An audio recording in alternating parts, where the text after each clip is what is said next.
There's a good chance someone in your family doesn't fully trust the bank. Maybe it's a grandfather who keeps cash in a coffee can. Maybe it's a relative who buys a little gold every year and never tells anyone why. Maybe it's you feeling a small, quiet doubt every time someone says the words, "Your money is safe."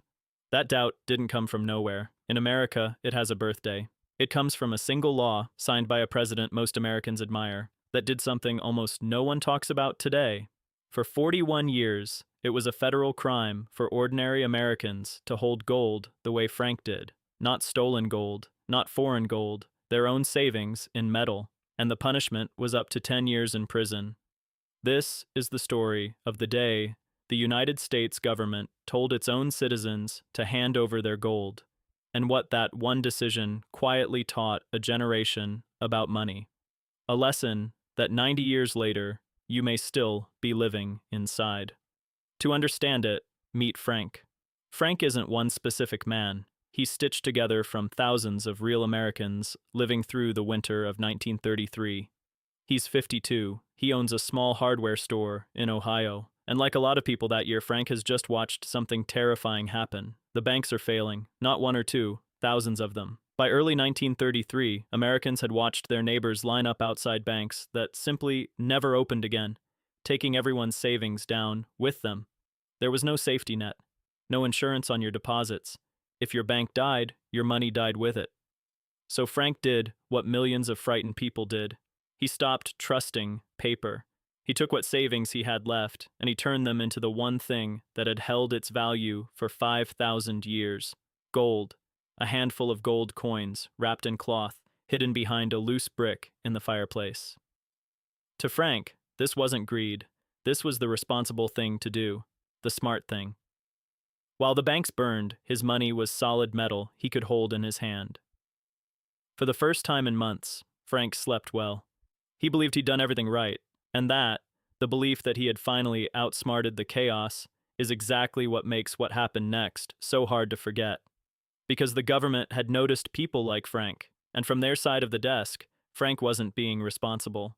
Frank was the problem. Here's what the government saw in 1933. The country was trapped in the Great Depression. Prices were collapsing, businesses were closing, and the entire money system ran on something called the gold standard. I'll keep this simple because the simple version is the part that matters. Under the gold standard, the dollar was chained to gold. By law, the government couldn't just print more money to fight the depression. Every dollar had to be backed by gold, sitting in a vault, at a fixed price of $20.67 an ounce. That price had barely changed since 1900, so the rule was brutal in its logic. More gold meant the government could issue more dollars. Less gold meant less money, tighter credit, deeper depression.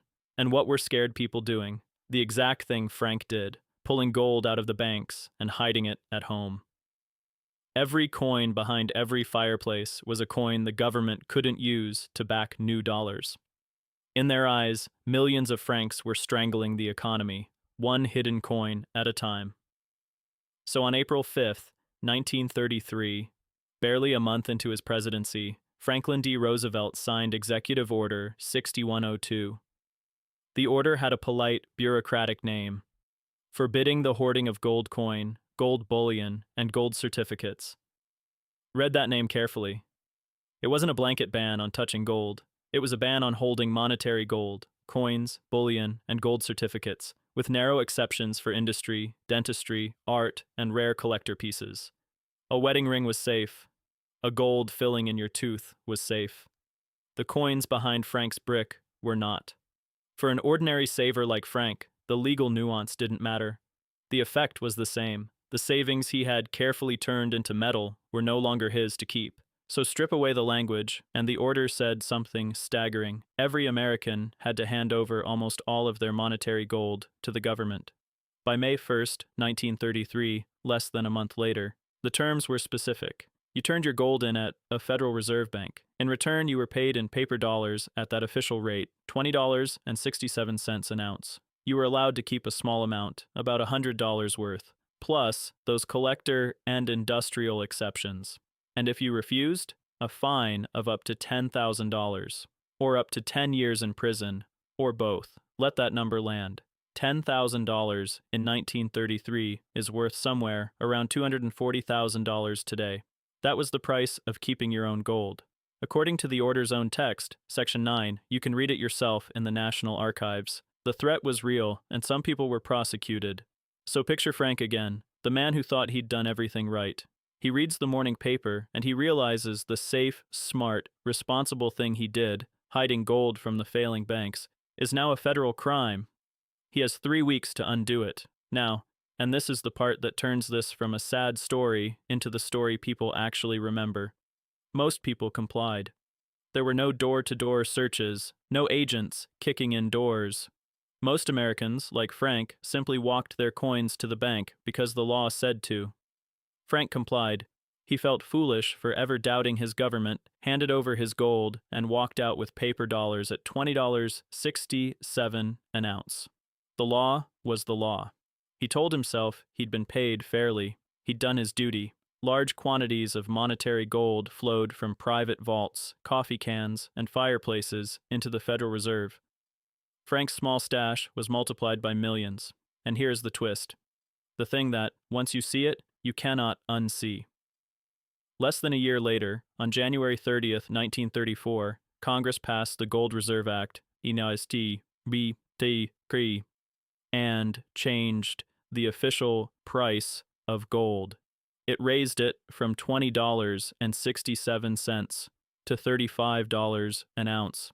Stop and look at that move carefully because there are two numbers in it, not one. The price of gold went up by about 69% overnight. The same ounce that fetched $20.67 in April was suddenly valued at $35 the next January. But here's the other side of the same coin. If the dollar used to buy 1 ounce of gold at $20.67, and now it takes $35 to buy that same ounce, then the dollar itself just lost about 41% of its gold value. Same event. Two ways of measuring it. And here's the catch. By then, the people didn't have the gold anymore. The government did. The same gold it had just bought from Frank at the old, lower price was now worth far more on its books.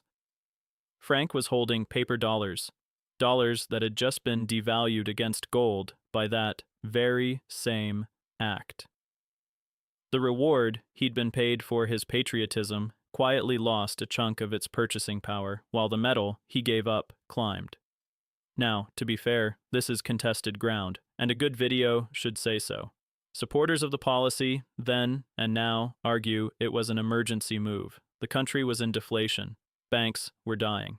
Freeing the Federal Reserve from the strict gold standard let the government finally fight back, and many historians credit the reflation that followed with helping pull America out of the Great Depression. By that view, Frank's gold wasn't taken from him. It was put to work saving the country he lived in. Critics see something else. They see a government that, in a single year, declared a crime, paid one price for the asset, then declared the asset worth more, leaving the citizens who complied holding the devalued paper. Not theft, exactly, but a forced transfer of trust. From metal you could hold to paper you had to believe in. Both readings have a point, but for Frank, standing at the bank counter, the argument was abstract. The loss was not. So look at what actually happened, in plain terms. The country that prints the words, "In God we trust," on its money had just told its citizens that hoarding the most trusted store of value in human history was a crime. It bought their gold at one price. It then declared the gold worth more, and it paid them in paper that bought less than it did the week before. Frank was never accused of being wrong because he distrusted banks. He was punished for being right at the wrong time, and then for trusting the fix. That is the lesson that burned itself into a generation. Not, banks are bad, something quieter and harder to shake. The rules of money can change overnight, and they don't change in your favor. Frank lived a long time after 1933. He rebuilt the store, he raised kids, and for the rest of his life, he kept a little cash hidden in the house, not because he was foolish, but because he had learned something the hard way that no economics class could teach him. Here's the detail most people don't know. That ban on private gold ownership, it didn't end in a year, it didn't end in a decade. Americans were not legally allowed to freely own monetary gold again until December 31st, 1974, when President Gerald Ford signed it back into law. 41 years, an entire working lifetime. A whole generation of Americans grew up in a country where holding gold was simply something you didn't do, because once it was a crime. By then, Frank was old. His grandson once asked him why he kept cash in the house when banks now had insurance, interest, everything. Frank didn't give a lecture. He just said something the boy didn't understand for years. Because the people who make the rules don't ask you first. That sentence is the whole story. It isn't paranoia and it isn't a conspiracy. It's memory. Frank watched the definition of doing the right thing with your money get rewritten overnight by people he couldn't see, who never asked. And memory like that doesn't stay with one man. It gets passed down, from a grandfather's hidden coffee can to a parent who insists on always keeping some cash, to a kid who grows up with a faint, unexplained instinct. Don't put it all in one place, and don't fully trust the thing everyone calls safe. You, watching this, were probably born long after 1974. You've never had to hand your gold to a bank. You can buy it with a tap on your phone, but you are still living in Frank's shadow. Every time the news gets scary and gold prices jump, that's Frank's shadow. Every time a relative says, "I don't trust the stock market, I'd rather own something real," that's Frank's shadow. Every time someone hears the word inflation and feels a knot in their stomach they can't fully explain, that's the shadow of a country that once changed the value of its own money with the stroke of a pen. So the real question isn't what happened in 1933, it's whether the lesson still applies. And I'm not going to answer that for you. I'll give you two ways to see it. 1. The world has changed. Bank deposits are insured now. The dollar is the backbone of the global economy. The kind of overnight gold policy that happened in 1933 belongs to a desperate, different America that no longer exists. Trusting the system isn't naive, it's how a modern economy works. 2. The form changes, but the pattern doesn't. The rules of money still get rewritten by people you'll never meet. Currencies still get devalued. In 2023, a major American bank collapsed in a matter of hours. Every few years, something reminds us that trust in paper is trust with conditions. And maybe the grandfather with the coffee can wasn't foolish. Maybe he just remembered something the rest of us forgot. Which view is right is up to you. But you should know you're not choosing in a vacuum. You're choosing in the long shadow of April 1933, of Frank, of the gold behind the brick, and of a lesson a whole generation learned the hard way and never quite let go of. For 41 years, it was a crime for ordinary Americans to hold gold the way Frank did. Most people today have never heard that. So before you decide your family's old habits are just paranoia, ask yourself one thing. Did they not understand money? Or did they understand something about it that you haven't had to learn yet?